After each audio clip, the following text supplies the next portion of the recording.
raise your hands and ask your question. Everybody's shy. One issue is really the trust.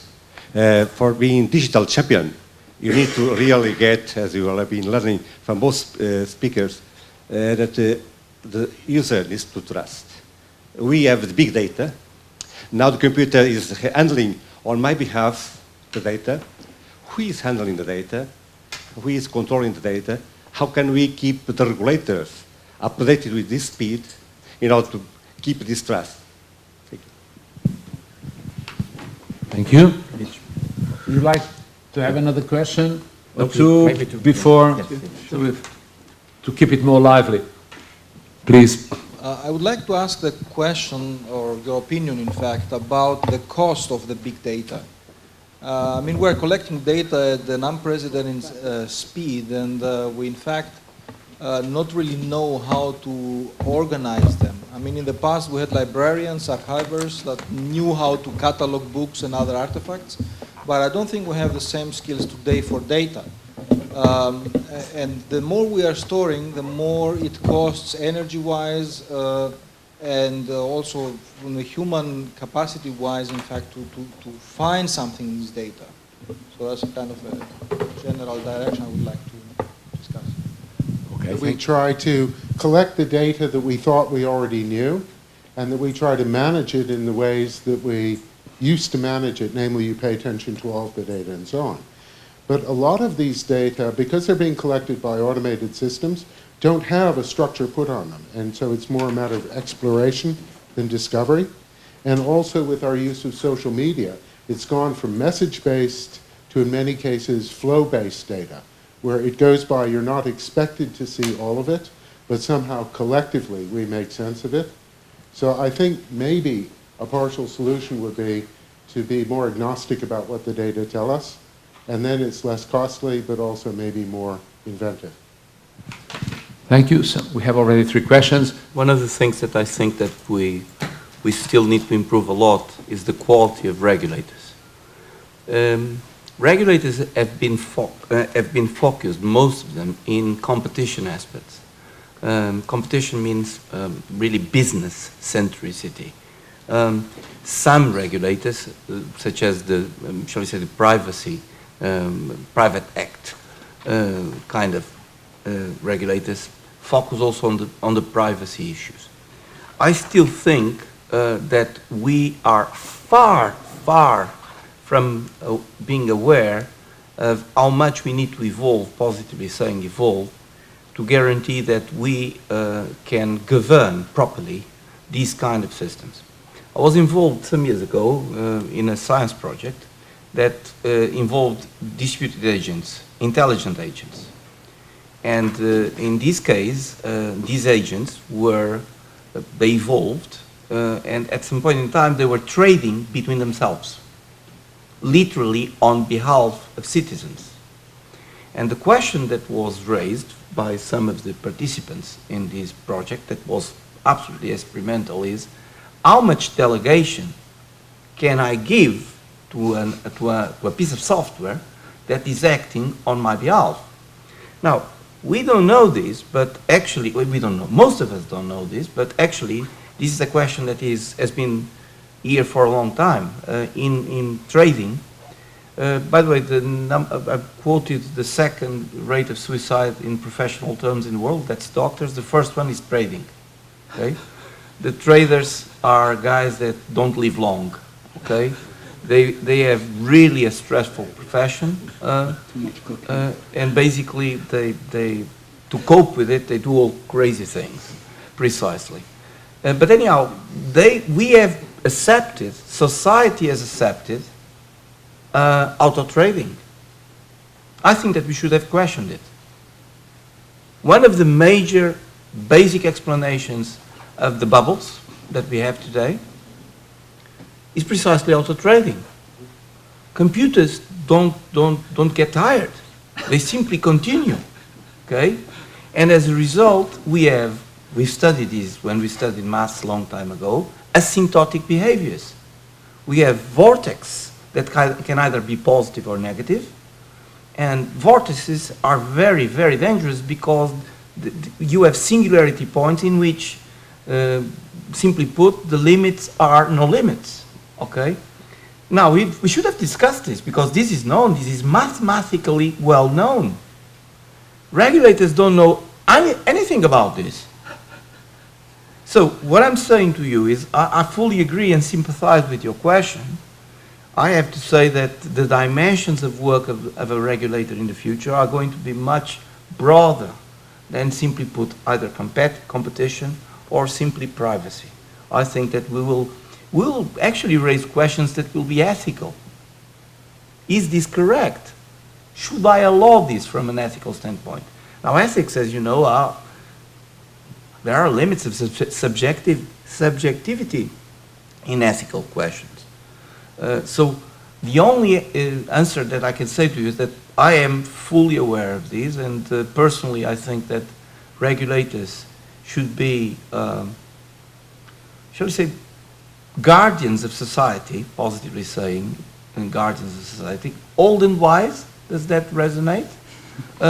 We should not allow a young regulator. That should be forbidden, okay? Simply put. And this does not translate to age, translates to lack of maturity. Wisdom. Okay? Wisdom. Because regulation is really, in this world, it's about more sophisticated things. We should also pay them well. I normally say that the state or the government,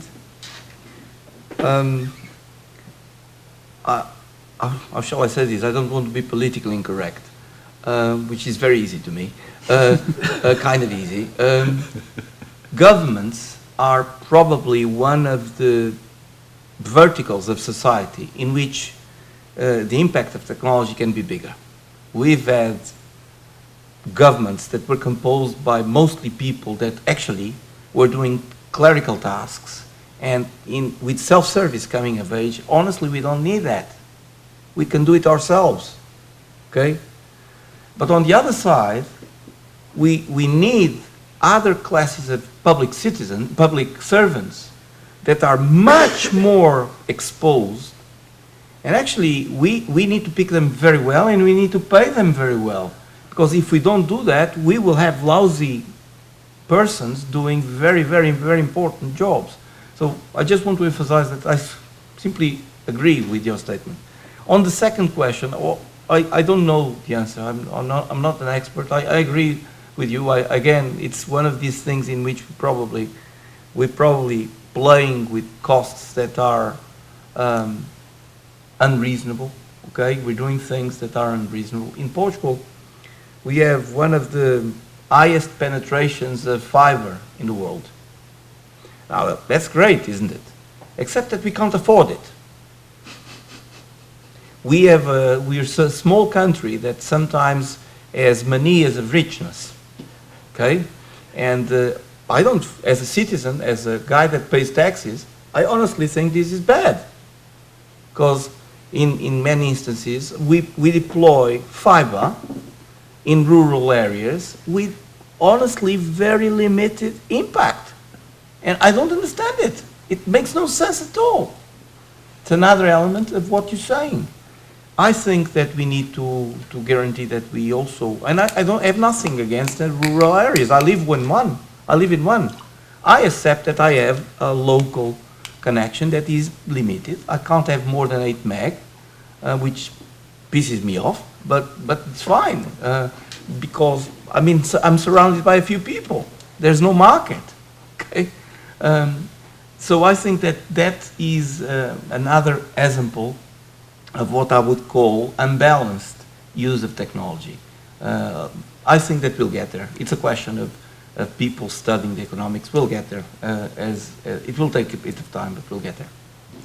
Thank you, António. João, would you like to come in? Very quickly, on the issue of regulation, I've been on different panels, and my experience is that the path of lawmaking is way too slow for the pace at which we're advancing technology.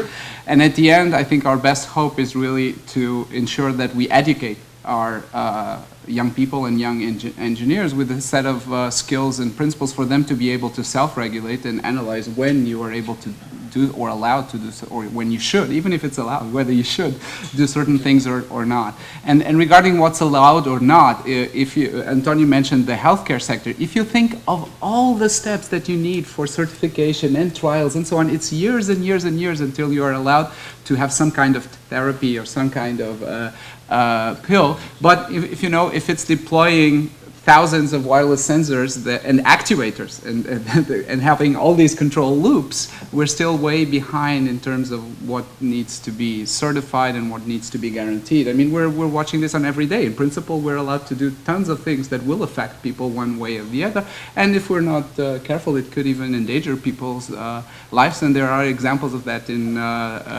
transportation systems, for example, that suffered cyber security attacks and had these concepts. Should we stop everything?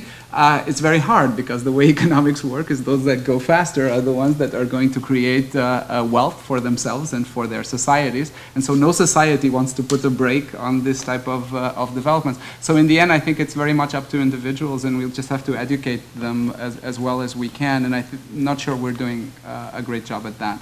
So regarding the big data costs, for a while, I think there was this stream, you know, you just put all the data in the cloud and everything works. And now I think we're becoming a bit clearer about the implications, also technical implications. I mean, first, the cost of communication is huge, particularly mobile wireless communication is very high, and so we are not going to put all the data that we would like there. We can put a lot of data, but we have to choose. And so how to make these local decisions, as I mentioned before, is important. The other thing, I think, besides the technical issues, is who does the data belong to, and what rights do you have, and what can you offer. And this is a very gray area, and I'll give you an example. Our bus company, for example, created many years ago, or outsourced many years ago, their information system to a certain company that right now has the monopoly of using the bus position for commercial applications. We can use it for research as much as we can, but no other company can come and say, okay, I want to use the bus positions for something else, not necessarily for schedules. They're not allowed to do that, because this company, which only does scheduling, has the monopoly of that. And so we have a lot of work to do now of opening this up. I think that we need experts that can help us work through all the part. We need people from law, we need people from computer science, but we need also people that understand the business and the different business models, and see how you can actually carve out the use of this data for different areas so that everybody can have viable businesses. And I don't think it's just a matter, you know, of having either monopolies or open data and everything. Everybody has access to that one. I think that it's a case-by-case thing, and everything has to be looked at very, very carefully. So. Thank you, João. Well, I think one of my tasks is to keep the time, and I'm looking at Vasco, he's looking at me, so I'm supposed to finish now. But just before finishing, let me tell you just a little piece of information. António just told me a moment ago about that company that is tagging all the garments they make, and they are companies, the largest company producing garments in the world, so it's not a minor company, and that they will know exactly what they have in store in all their selling points every hour. I can tell you, that work is based on a patent that was developed in my institution, so I'm very happy to know that. I didn't know that.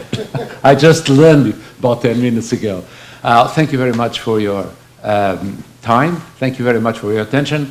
I learned a lot during this hour of very interesting communications. I hope you also did. And thank you, Vasco, again, for organizing it. Thank you. Thank you very much.